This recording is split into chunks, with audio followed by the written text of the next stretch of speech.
উজির সাহেব, বহুদিন হলো নবাব দরবারে কাজ না দেওয়া হয়নি।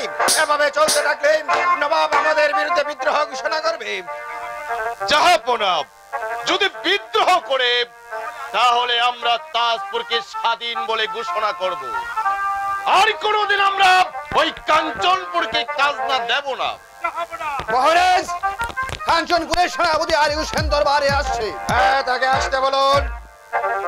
এখানে কে আছে? সেনাপতি আলী হোসেনকে দরবারে পাঠিয়ে দে।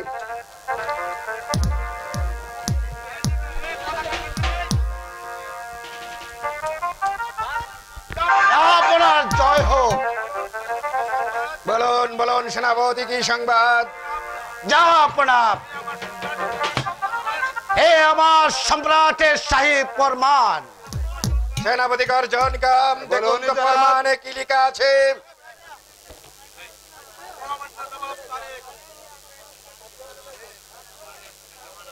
মহামান্য নবাব তারেক, আপনার কাছে আমার 5 বছরের খাজনা বাকি পড়েছে, মোট 40 লক্ষ টাকা। তাই আমি আমার সেনাপতি আলী হোসেনকে আপনার দরবারে পাঠালাম। ফরমান পাওয়ার মাত্রই টাকা পরিশোধ করে দেবেন। ইতি নবাব আমান শাহ।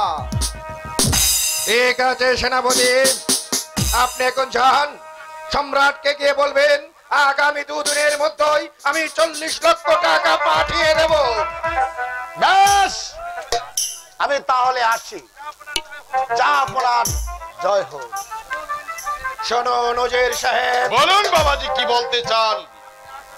আপনি আগামীকালের মধ্যেই 40 লক্ষ টাকা নিয়ে যাত্রা করুন নবাবের দরবারে। সমস্ত খাজনা পরিশোধ করে দিয়ে আসবেন। যান। জনাব, এর জন্য আপনি কোনো চিন্তা করবেন না জনাব, কিন্তু একই সঙ্গে এতগুলো টাকা অনুমতি পেলে আমি সেনাপতি সাহেবকে নিয়ে আগামীকাল যাত্রা করব ওই কাঞ্চনপুরের অভিমুখে জনাব। বেশ, তাই গর্জন কাকে আপনি নিয়ে যান। আজকের মতো দরবার এখানে শেষ করলাম। তাই চলুন বাবাজি, তাই যাও, যাও। 40 লক্ষ টাকা।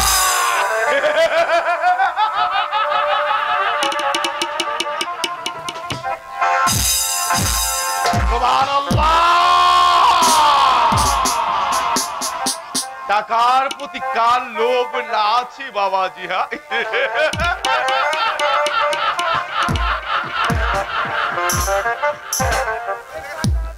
এই টাকা আমি নবাব আমান শাহর দরবারে দেব না।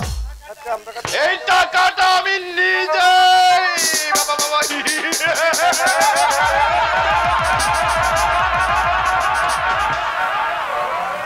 কি বলছেন উজির সাহেব? আমি যে কিছুই বুঝতে পারছি না। বুঝতে পারছো না? উজির সাহেব,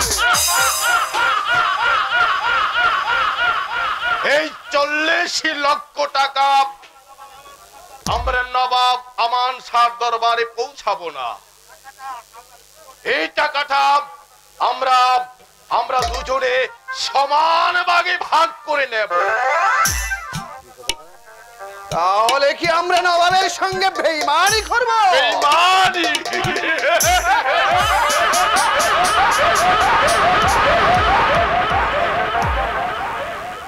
বাবাজি, বেঈমানি না করলে যে কেউ কোনোদিন বড় হতে পারে না বাবাজি।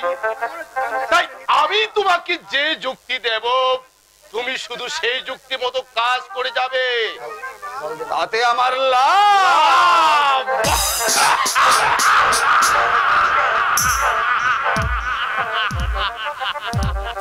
লাভ? হ্যাঁ, লাভ। তুমি যদি আমার বুদ্ধিমতো কাজ করো, জীবনে আরো প্রতিষ্ঠিত হতে পারবে। তুমি নিজের হাতে সবকিছু ঘরে নিতে পারবে। এবার তুমি ভেবে দেখো গর্জন কাপ, তুমি কি করবে? বেশ, আমি আপনার প্রস্তাবে রাজি। আমি আপনার যুক্তিতে কাজ করে যেতে চাই। আর আপনার বুদ্ধিতে গড়ে নিতে চাই আমার এই উজ্জ্বল জীবনের ভবিষ্যৎ।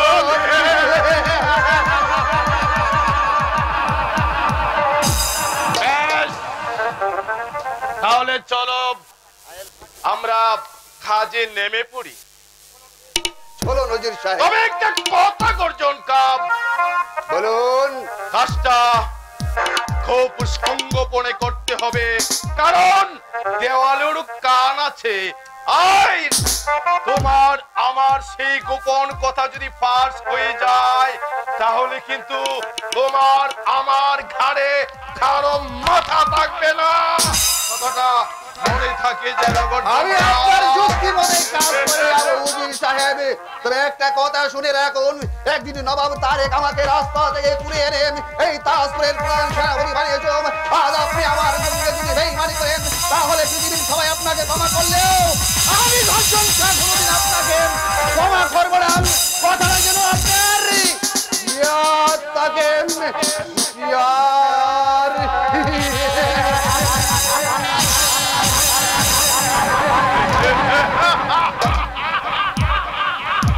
থাকবে থাকবে গর্জন খাস, সব মনে থাকবে। তোমাকে দিয়ে আমি সব কাজ করাবো ঠিকই, কিন্তু বিনিময়ে বিনিময়ে তুমি কিছুই পাবে না।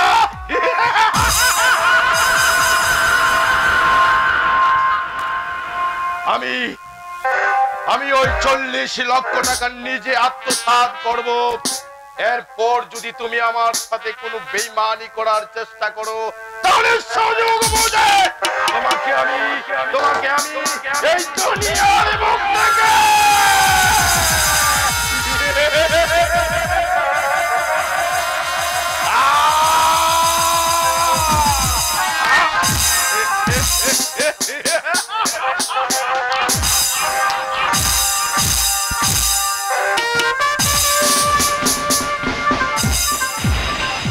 সেনাপতি আলী হোসেন আপনার তাজপুরে নবাব তারেক খাজনা পাঠিয়েছে।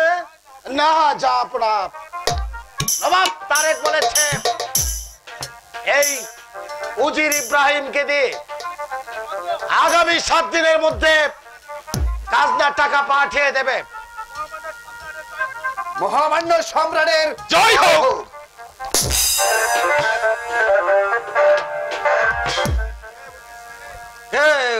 উজির সাহেব হে জাহাপনা, খাজনা এনেছেন? ইয়া না নাম মানে সম্রাট, আমরা খাজনার টাকা জোগাড় করতে পারিনি সম্রাট। কেন? দেখুন সম্রাট, আমরা তাজপুরে 2 বছর খরায় ফসল নষ্ট হবার কারণে প্রজারা আমাদেরকে খাজনা দিচ্ছে না, তাই আমাদের সম্রাট বলেছে আরো কিছুদিন সময় দিতে হবে সম্রাট। আর কতদিন? এতদিনে কি টাকা দিতে পারবে? নিশ্চয় পারবো জনাব।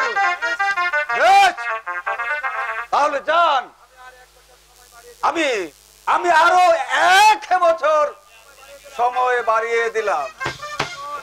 1 বছর পর আমার খাজনার টাকা দিয়ে দেবেন। ঠিক আছে সম্রাট, আমরা মেনে নিলাম সম্রাট। সম্রাটের জয় হোক, সম্রাটের জয় হোক, সম্রাটের জয় হোক।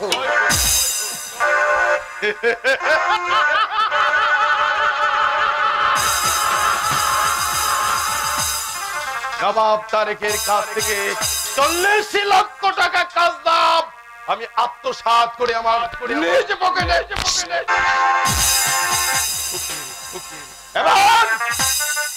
এবার আমি নবাব তারেককে টাকার বিনিময়ে কিনে নেব, আর সেদিনের অপমানের প্রতিশোধ আমি নিজ হাতে নেব। বাবা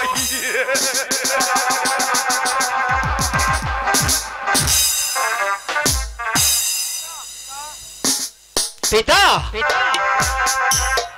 পিতা, আমার মনে বড় স্বাদ জেগেছে, আমি হরিণ শিকারে যাব। আপনি আমাকে হাসি মুখে বিদায় দিন পিতা। না পুত্র, না না বাবা ইমরান, তুমি আমার মাতৃহারা একমাত্র সন্তান, আমি কিছুতেই তোমাকে শিকারে যেতে দেব না। হায় গো শিকারেতে যাইতে পিতা বিদায় দে না মারে।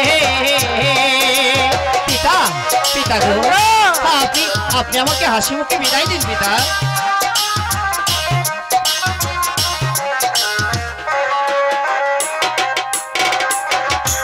হায় গো শিকারেতে যাইতে পিতা বিদায় দে না মারে। পিতা, পিতা গো। ইমরান, শিকারিতে গেলে বন্ধন বলে হিংসা জানোয়ারের ভয়, এখানে গেলে তোমার খবর পাওয়া পারে।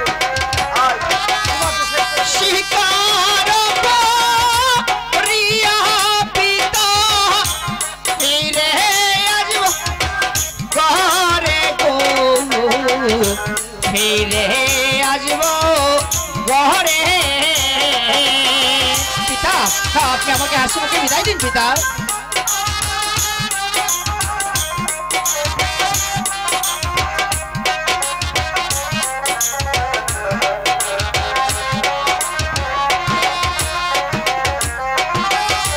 শিকার করিয়া পিতা ফিরে আসব ঘরে গো, ফিরে আসব ঘরে।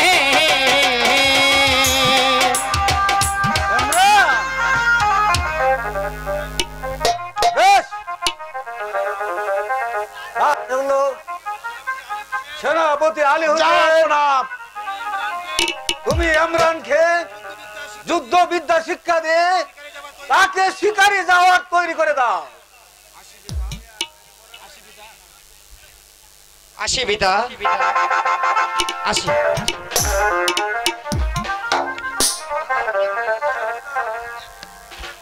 হে ক্ষুধা, তুমি আমার মাতৃহারা একমাত্র সন্তান, ইমরানের সহায় থেকো। ক্ষুধা, ইমরানের সহায় থেকো, ইমরানের সহায় থেকো।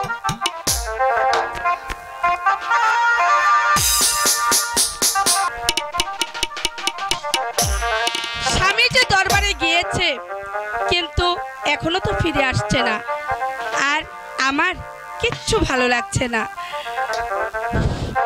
খোলা চুলে জানালাতে কেন দাঁড়ালে, বৃষ্টি ছুঁয়ে দেখব বলে হাত বাড়ালে। দোষ কি বলো আমারই মন তোমার প্রেমে হারালে,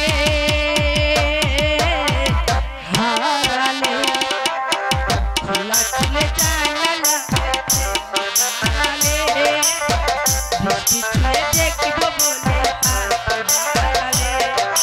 দোষ কি বলো আমারই মন তোমার হারালে,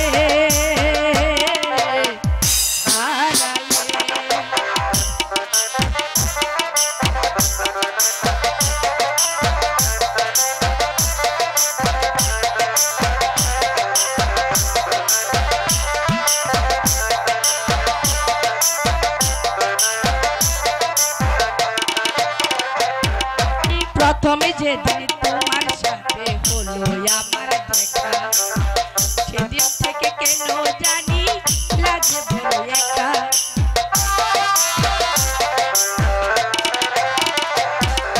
প্রথমে যেদিন তোমার সাথে হলো আমার দেখা, সেদিন থেকে কেন জানি লাগে বড় একা। দুষ্কি বলো আমার মন তোমার প্রেমে হারালে, হারালে। খোলা চুলে জানালা থেকে দাঁড়ালে, বৃষ্টি ছুঁয়ে দেখবো বলে হাত বাড়ালে। সুজন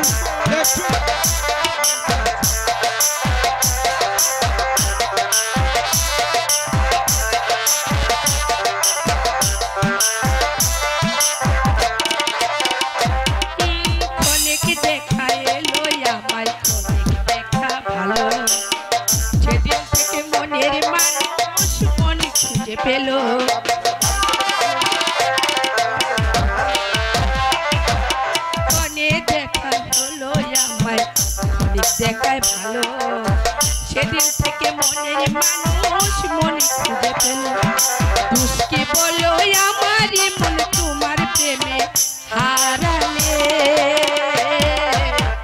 হারালে খোলা চুলে জানলা থেকে দাঁড়ালে দুষ্কি চুলে দেখবো বলে হাত বাড়ালে দুষ্কি বলো আমারই মন তোমার প্রেমে হারালে হারালে খোলা চুলে জানলা থেকে দাঁড়ালে দুষ্কি চুলে দেখবো বলে হাত বাড়ালে। বেগম বেগম বেগম তুমি এখনো এখানে বসে আছো? আমি তো আপনার অপেক্ষায় বসে আছি। জানো রাবিয়া, আমার একমাত্র স্নেহের ছোট ভাই আরিফ, তাকে তাকে আমার কিছুতে ভাগ করতে পারছি না। কেন স্বামী? যেদিন থেকে আমি ইব্রাহিমকে উজির পদে বহাল করছি সেদিন থেকে সে আমার অবাধ্য হয়ে চলছে। আমি প্রাসাদের আসার পর থেকে আরিফকে তো দেখতে পাচ্ছি না স্বামী। মনে হয় সৈনিকদের বেতন দেওয়ার জন্য সৈনিক শিবিরে গিয়েছে। আরিফকে আবার কিসের বাধ্য করাতে চাও ভাইজান? এই তো আমার ছোট ভাই আরিফ আসছে। এসো এসো ভাই এসো, দেখো দেখো কে এসেছে। উনি কে ভাইজান? এ হচ্ছে তোমার ভাবি। ভাবি, হ্যাঁ, তুমি দোয়া আমাকে করে ভাই। দোয়া করো ভাবি, আমি যেন সত্য ন্যায়ের পথে যুদ্ধ করে এই দেশের মানুষকে রক্ষা করে তোমাদের মুখ উজ্জ্বল করতে পারি ভাবি, উজ্জ্বল করতে পারি। এ ভাই, আমি দোয়া করছি তুমি দিগ্গজীবী হও। বেগম তুমি এখন মহলে যাও। ঠিক আছে, তাই যাচ্ছি স্বামী। এসো ভাই আরিফ। এসো আরিফ, চলো রে ভাইজান। আমরা দুজনে মিলে উজির সাহেবের সঙ্গে একটু পরামর্শ করি। হে খুদা মেহেরবান, যে সতী সাবিত্রী ভাবি তাসেপুরের বেগম হয়ে এই প্রাসাদে এসেছে, তাকে যেন মায়ের মর্যাদা দিয়ে মাথায় করে রাখতে পারি, মাথায় করে রাখতে পারি। টাকা পরিশোধ করতে দিয়ে এসেছেন না? কোনো রাস্তায় সমস্যা হয়েছিল কিছু? তো জি বাবাজি, আমি সমস্ত খাজনার টাকা পরিশোধ করে দিয়ে এসেছি। আচ্ছা, টেনশন মুক্ত হলাম। আচ্ছা যান, অনেক কষ্ট করে এসেছেন, এখন একটু বিশ্রাম করুন গিয়ে। বিশ্রামের আগে আমার একটা কথা ছিল বাবাজি। বেশ বলুন। বাবাজি, সেদিন যে আপনি বলেছিলেন আমার কন্যা নূরজাহানের কথা আপনি ভেবে দেখবেন, তাকে একবার ভেবে দেখেছেন বাবাজি? হ্যাঁ, ভেবে আমি দেখেছি। দেখি আরিফের সঙ্গে নূরজাহানের বিয়ের ব্যবস্থা করতে পারি কিনা।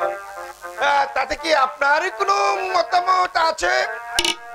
বাবাজি, আরিফ যদি রাজি থাকে তাতে আমার কোনো অমতির কারণ নেই বাবাজি। ঠিক আছে, আজ রাতে আমি আরিফকে বুঝিয়ে দেখবো। সে যদি রাজি হয় তাহলে আর কোনো আপত্তি নাই। একটু বুঝিয়ে শুনে দেখি সে রাজি হয় কিনা। তাই চলুন বাবাজি, তাই চলুন।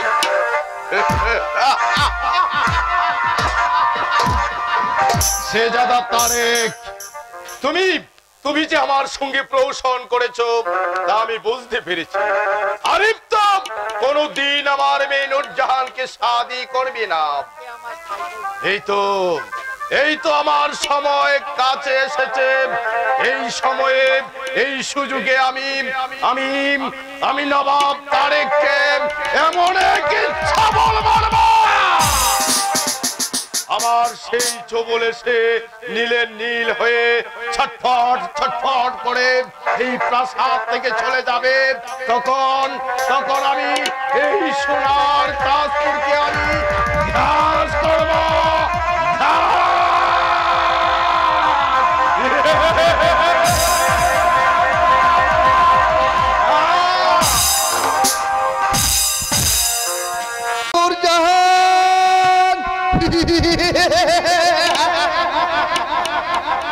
নূরজাহান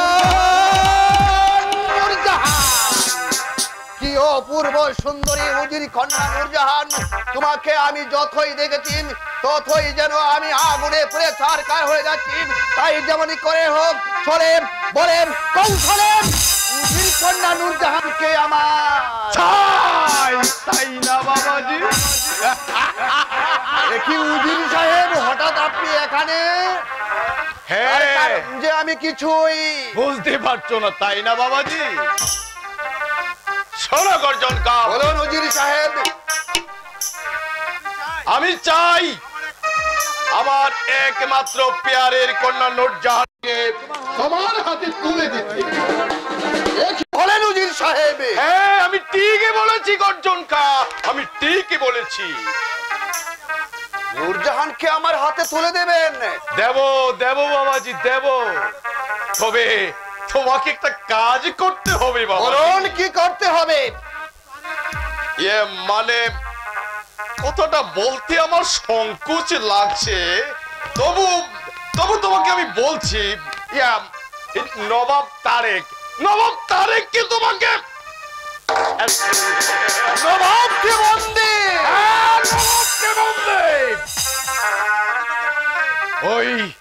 ওই নবাবকে বন্দি করতে পারলেই ওই তোমার আমার পথ হবে পরিষ্কার। তারপর এই মস্তক থাকবে স্বর্ণ, আর সেই স্বর্ণ মস্তকে বলবো আমি। আর সেই সাথে তুমি হবে আমার প্রধান উজিরে আলা।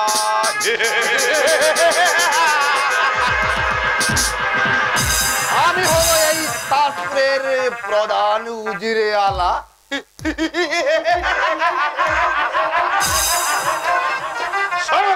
হ্যাঁ বলুন উজির সাহেব।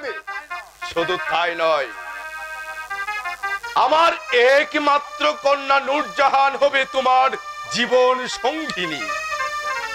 দেখুন উজির সাহেব, নবাবের কাছ থেকে খাজনার নামে 40 লক্ষ টাকা আপনি একাই আত্মসাৎ করেছেন।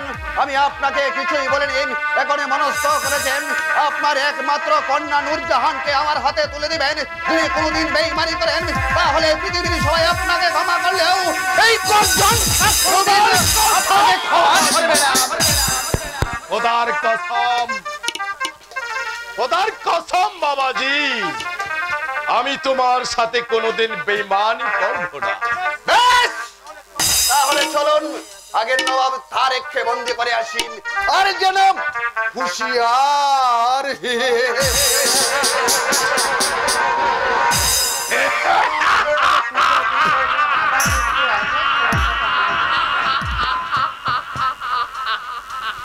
হ্যাঁ গর্জন কা, হ্যাঁ। তাই চলো আগে নবাব তারেককে বন্দি করা হোক, তাকে এই দুনিয়ার বুক থেকে শেষ করা হোক। তারপরে তোমাকে তোমাকে সুযোগ বুঝে আমি এই দুনিয়ার বুক থেকে সরিয়ে দেব। শুধু শুধু এই তাজপুরের মাস্তাদের জন্য আমি নবাব তারেকের সাথে নয়, আমি আমার মেয়ের সাথে বেঈমানি করতে পারি। বিনিময়ে আমি চাই এই তাজপুরের মসজিদে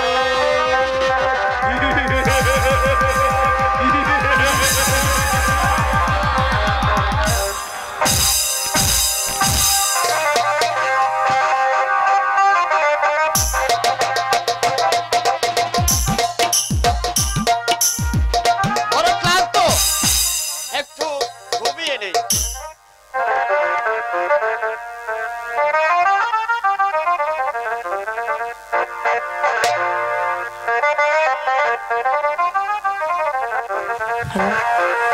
এই ভালোবাসা তোমাকে পেতে চাই, এই দুটি চোখ যেন কিছু বলে যায়, এই দুটি চোখ যেন কিছু বলে যায়, এই ভালোবাসা তোমাকে পেতে চাই, এই দুটি চোখ যেন কিছু বলে যায়, এই দুটি চোখ যেন কিছু বলে যায়।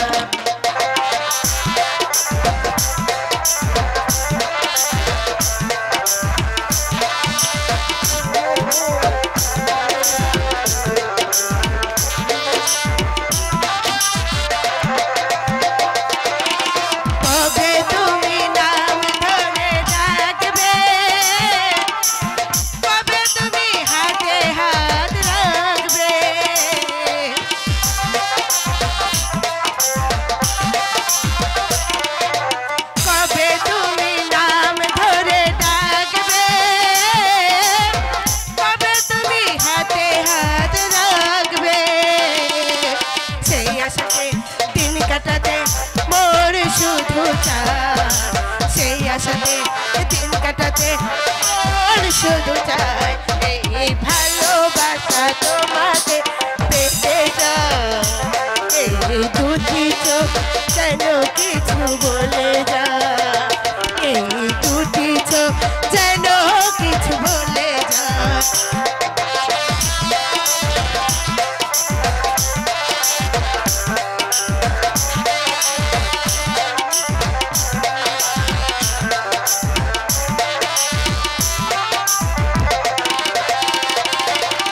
কেন তুমি আছো বহু দূরে, তাও ধারা এসে বাহু ডোরে।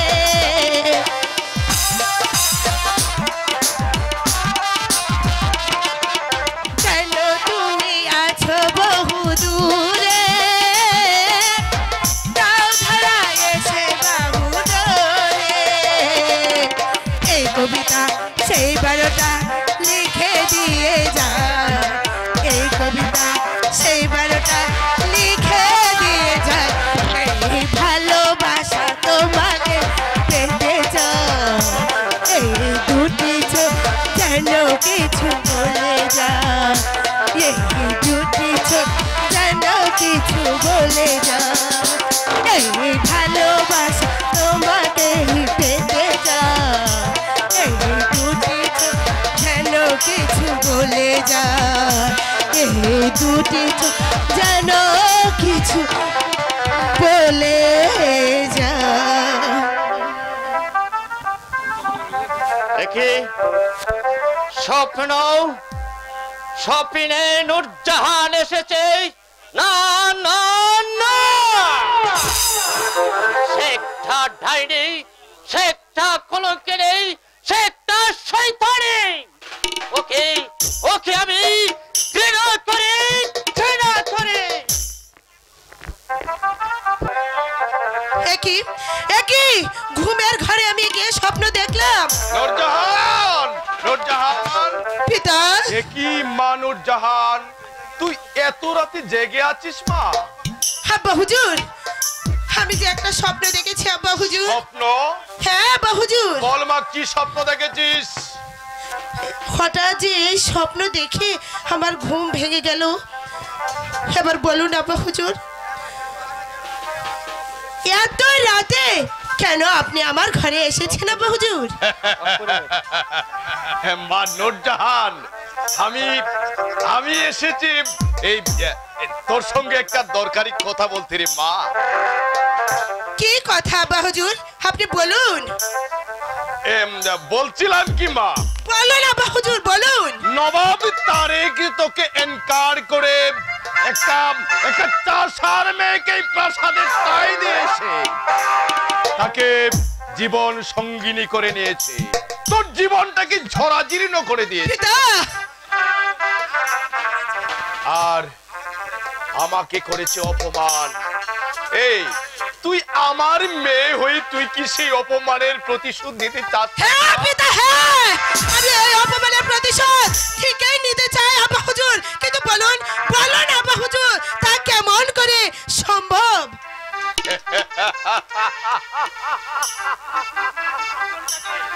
এই মা নূরজাহান, বলুন। এদিকে আয়। তুই সেনাপতি গর্জন কাকে তোর রূপের জৌলসে তাকে ভুলিয়ে ভালিয়ে তাকে তাকে তাকে তুই করায়ত্ত করে নে। কিন্তু তা কেমন করে পিতা? তাহলে তোর আমার পথ হবে একেবারে পরিষ্কার। তাই করব, তাই করব আব্বা হুজুর, আমি তাই করব। আমিও এই অপমানের প্রতিশোধ নিতে চাই আব্বা হুজুর। তাহলে আমিও যে উজির কন্যা নূরজাহান আব্বা হুজুর, যেমন করে হোক আব্বা হুজুর, এই অপমানের প্রতিশোধ আমি নেবই নেব। চলে বলে কলে কৌশলে, আর তা না হলে আব্বা হুজুর আমি আপনার মেয়ে নূরজাহানি নই আব্বা হুজুর। আমি যে কি খুশি হয়েছি মা, আমি যে কি খুশি হয়েছি।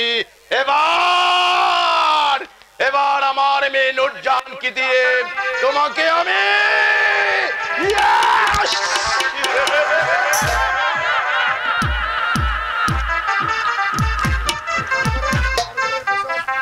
এই না হলে আমার উজির কন্যা নূরজাহান।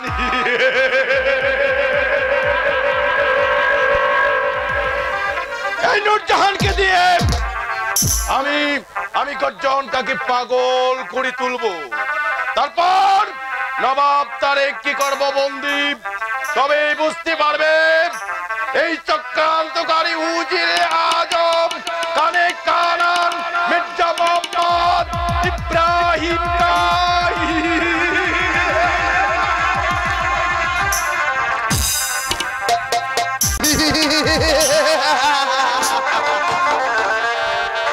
নূরজাহান নূরজাহান নূরজাহান কি অপূর্ব সুন্দরী উজির কন্যা নূরজাহান, তোমাকে আমি যতই দেখেছি ততই যেন আমি উন্মাদ হয়ে গিয়েছি।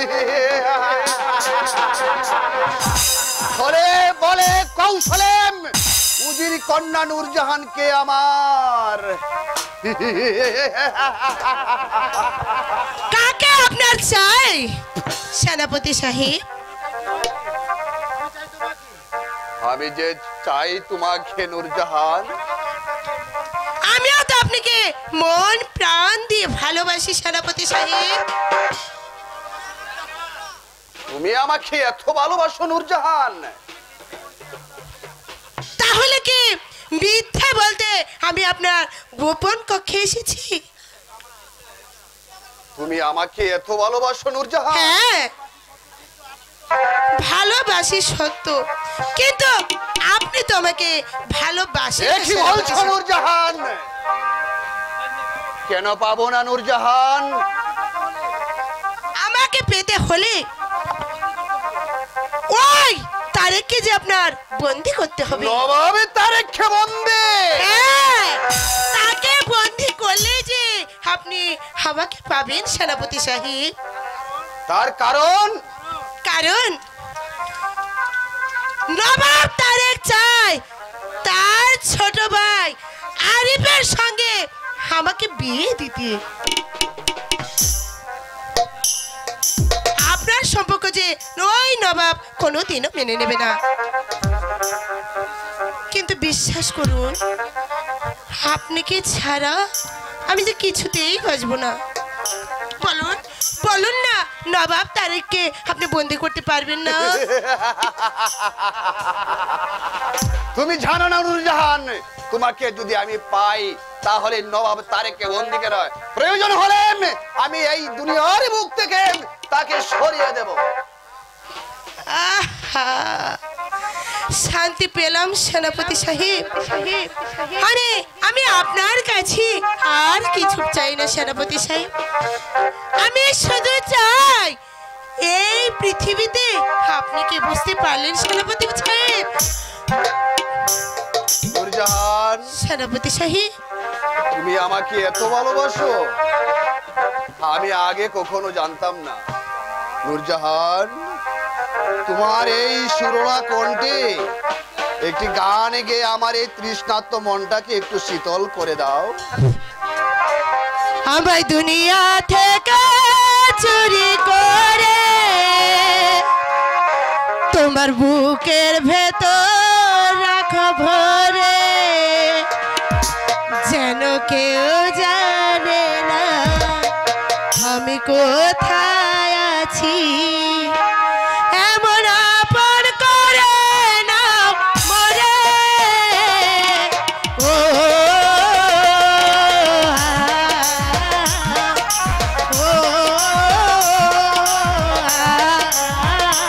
আমায় দুনিয়া থেকে চুরি করে তোমার বুকের ভেতর রাখো ভরে, যেন কেউ জানে না আমি কোথায় আছি। এমন আপন করে না মরে,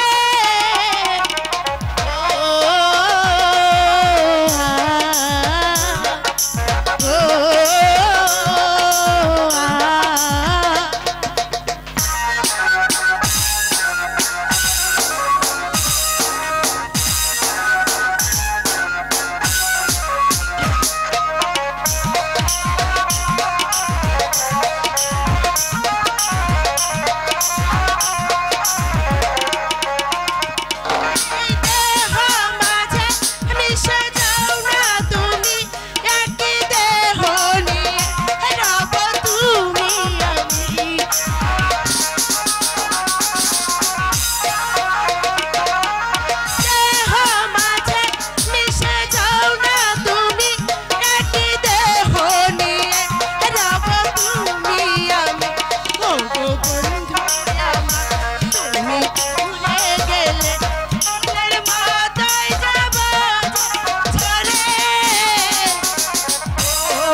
নূরজাহান, তোমার সাথে গোপন পক্ষে কথা আছে। তাই চলো সেনাপতি সাহেব, আমায় দুনিয়া থেকে চুরি করে তোমার বুকের ভেতর রাখো ধরে, যেন কেউ জানে না আমি কোথায় আছি, এমন আপন করে না মরে। ও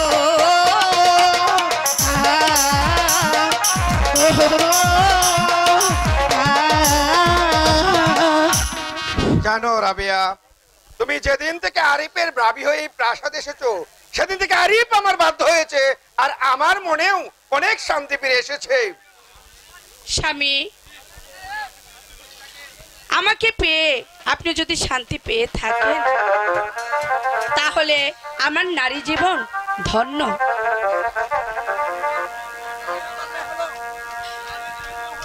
নারীর ধর্ম হলো স্বামীর মন জয় করা। আচ্ছা রাবিয়া, এই আরিফের সঙ্গে উজির কন্যা নূরজাহানের বিয়ে দিলে কেমন হয়? ভালোই তো হবে স্বামী, কিন্তু আরিফ আরিফ যদি রাজি না হয়? হ্যাঁ, আমিও তো তাই ভাবছি। আচ্ছা রাবিয়া, উজির ইব্রাহিমকে আরিফ একেবারেই সহ্য করতে পারে না, তুমি একটু আরিফকে বুঝিয়ে দেখো, সে যদি রাজি হয় বিষয়টা। ঠিক আছে, আমি আরিফকে বুঝিয়ে বলবো। আরে শুধু তুমি না, তুমি আমি দুজনেই বুঝিয়ে বলবো, দেখো আরিফ রাজি হয় কিনা। যাও একটু আরিফকে বুঝিয়ে দেখো। ঠিক আছে, আমি যাচ্ছি স্বামী। আচ্ছা ঠিক আছে, যাও। আসলে আরিফ আমার অনেক অবাধ্য হয়ে গিয়েছে।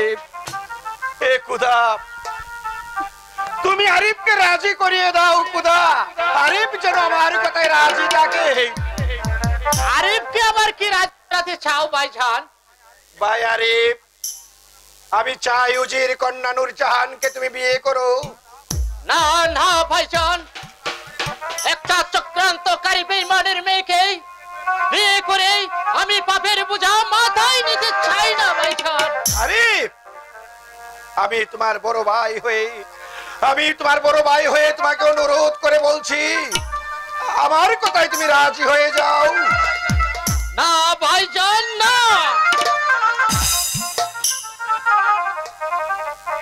আপনার কথা আমি রাখতে পারবো না ভাইজান, আমাকে আপনি ক্ষমা করে দেন। আরিফ, আপনি আমাকে ক্ষমা করে দেন। আরিফ, আপনি আমাকে ক্ষমা করে দেন।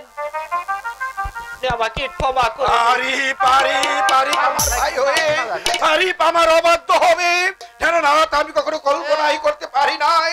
আমার ভাই আরিফ আমার অবাধ্য হবে। হবে হবে বাবাজি, হবে। এর কারণ কি উজির সাহেব? কারণ আছে বাবাজি, কারণ আছে। কারণ আছে? হে বাবাজি হে। কি কারণ উজির সাহেব? হ্যাঁ, আপনি বলুন কি কারণ? মানে আমি আমি যে বলতে পারছি না বাবাজি। আপনি আপনি নির্ভয়ে বলুন উজির সাহেব, আমার ছোট ভাই আরিফ আমার অবাধ্য হওয়ার কারণ কি? মানে আরিফ কি চাই জানেন বাবাজি? আরিফ আরিফ কি চাই বলুন বলুন আমার ভাই আরিফ।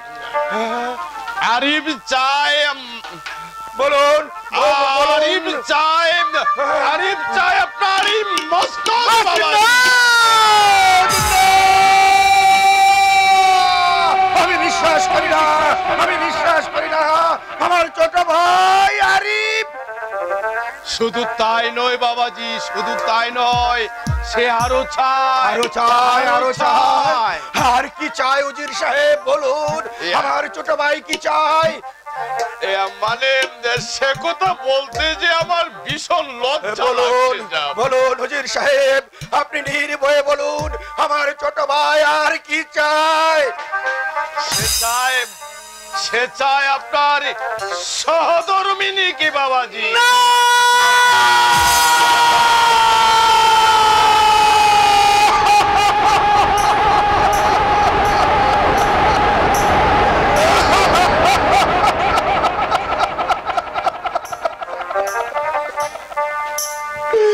হুজুর সাহেব, আমি আমি আমি তো বিশ্বাস করি না। আমার আমার ভাই আরিফ সে কখনো এমন হতে পারে না। আমি আমি এখনো বিশ্বাস করি না উজির সাহেব। বলুন উজির সাহেব, আপনি আপনি ভুল বলছেন, আপনি ভুল শুনছেন, আপনি ভুল জানেন। আমার ভাই ভুল বলতে যাব বাবাজি? আমি আমি নিজ কানে শুনেছি, নিজ চোখে দেখেছি। আমি কি তোমার সাথে মিথ্যে বলতে পারি বাবাজি?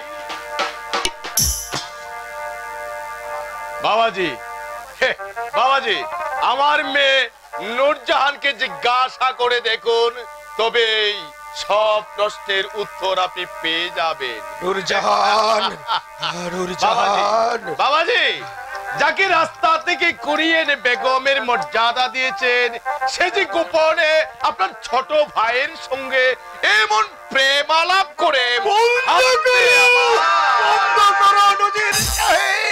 আমি আর শুনতে পাচ্ছি না। ঠিক আছে বাবাজি, আমি না হয় চলে যাচ্ছি, তবে আমার মা নূরজাহানকে আপনি জিজ্ঞাসা করে দেখুন, তবেই সহজ হয়ে যাবে। সেই বাবাজি, সেই ওয়ান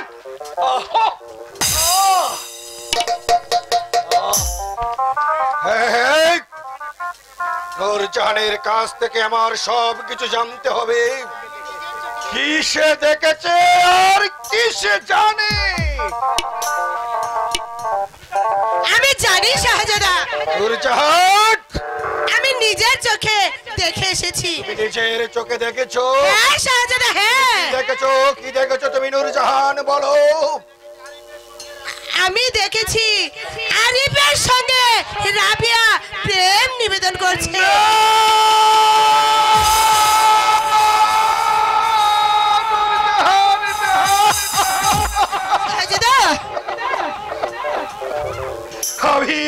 আমি তো বিশ্বাস করি না নূরজাহান, আমার রাবিয়া কখনো এমন কাজ করতে পারে না। যদি আমার কথা আপনার বিশ্বাস না হয়, তাহলে তাহলে আসুন আমার সঙ্গে, আপনি নিজের চোখেই দেখতে পারবেন শাহজাদা। তাই চলো নূরজাহান, তোমার কথা যদি সত্য হয়, তাহলে যে রাবিয়াকে আমি ভালোবেসে রাস্তা থেকে কুড়িয়ে এনে রাজপ্রাসাদে রানী বানিয়েছিলাম, সেই রাবিয়াকে আমি আমার চুলের মুঠি ধরে আমার রাস্তায় ফেলে দেব, রাস্তায় ফেলে দেব।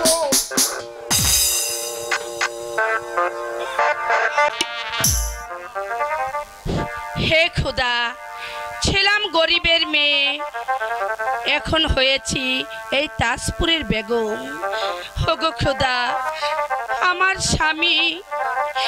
আমি আমার স্বামীর সেবায় যেন কোনো ত্রুটি না করি, আমি যেন তার মন জুগিয়ে চলতে পারি। তুমি সহায় থেকো খোদা, সহায় থেকো। আমার স্বামীর ইচ্ছে নূরজাহানের সঙ্গে আরিফের বিয়ে দিতে। আমি যেন আরিফকে বাধ্য করতে পারি খোদা, আমি যেন বাধ্য করতে পারি। ভাবি, ভাবি, জানো ভাবি, ভাইজান কি চায়? কি বলেছে তোমার ভাইজান? একটা চক্রান্তকারী বেঈমানের মেয়েকে আমি বিয়ে করি।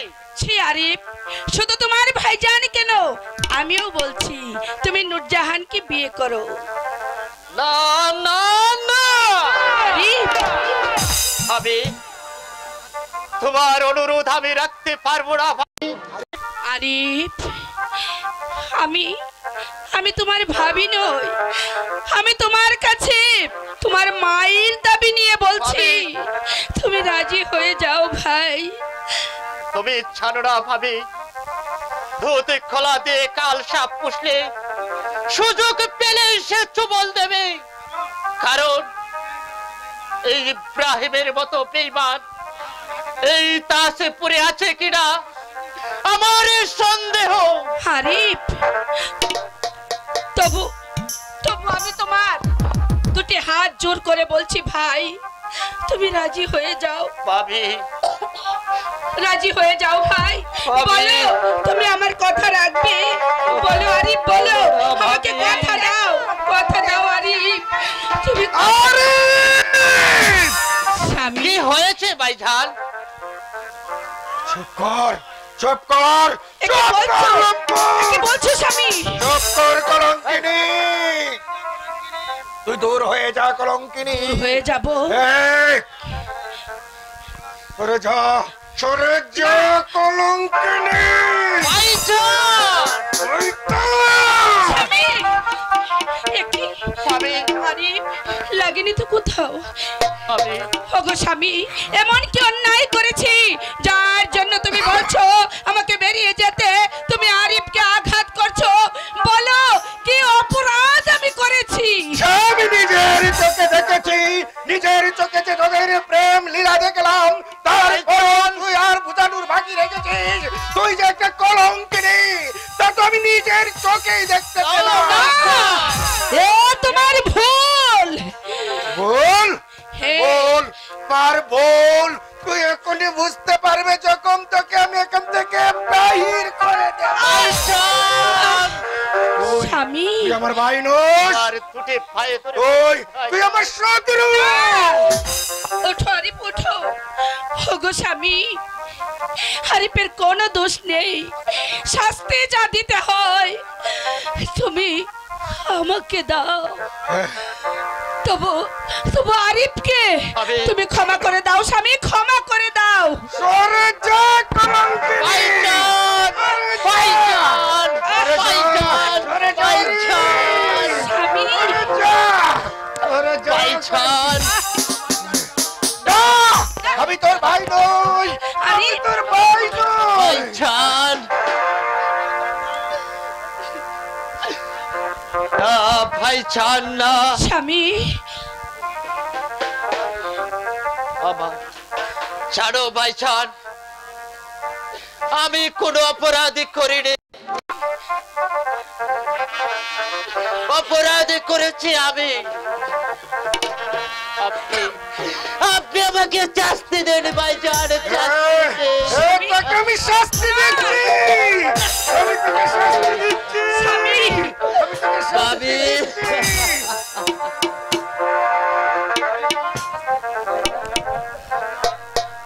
ভাইজান, আমার মাতৃতুল্য ভাবিকে তুমি ক্ষমা করে দাও ভাইজান। না, এই কলঙ্কিনীর কোনো ক্ষমা হতে পারে না। ওকে আমি ক্ষমা করতে পারি না।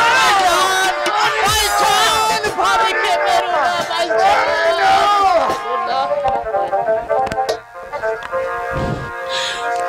ওগো স্বামী, না,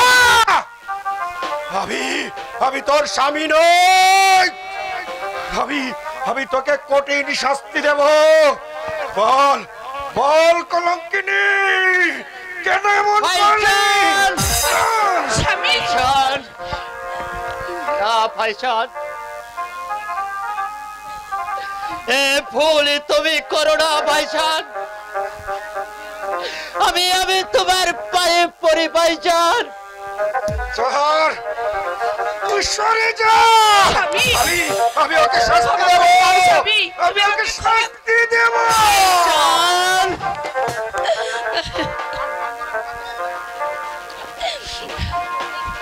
ও স্বামী গো,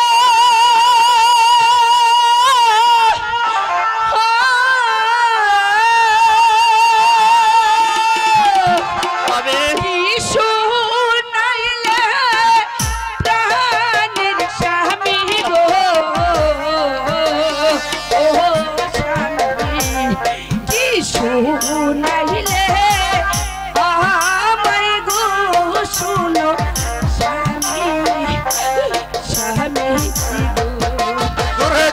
দূর হয়ে যা কলঙ্কিনী, তুই আমার কাছে দূর হয়ে যা।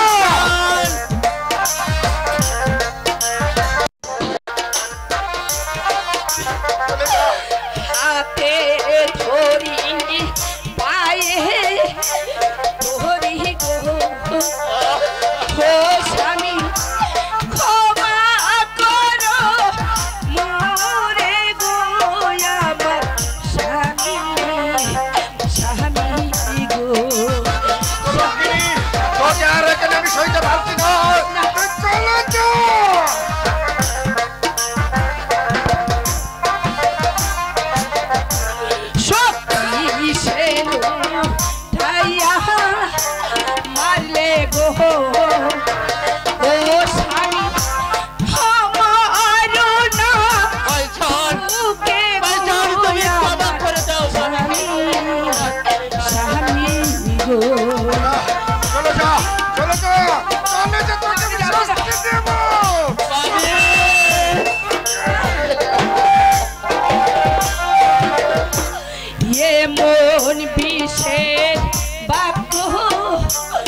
যা, ক্ষমা হতে পারে না তোদের।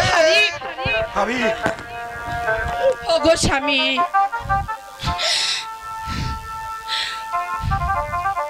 আমি না হয় চলেই যাব, কিন্তু তোমাকে একটি কথা আমার বলা হয়নি। অন্যায় করেছি আমি, কিন্তু আমার গর্ভে তোমার যে সন্তানের রয়েছে অন্যায় করিনি। সে সন্তান আমার নয়, সে সন্তান একটা চারো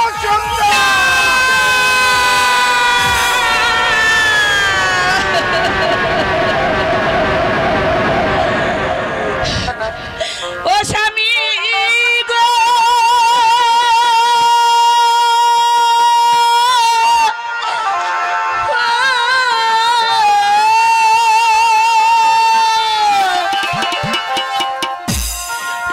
মন বিষের বাক্য স্বামী গো,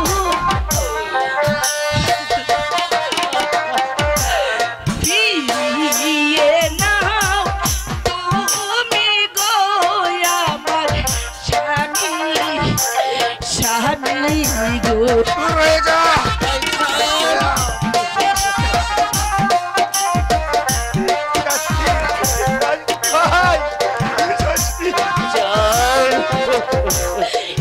মন বিষের বাক্য স্বামী গো, ও স্বামী ফিরিয়ে নাও তুমি গো আমার স্বামী, স্বামী গো। স্বামী, স্বামী, আমার কথা বলো না। কি অপরাধ আমি গো, ও স্বামী তোমার না কাছে গো আমার স্বামী, স্বামী গো। স্বামী, আরে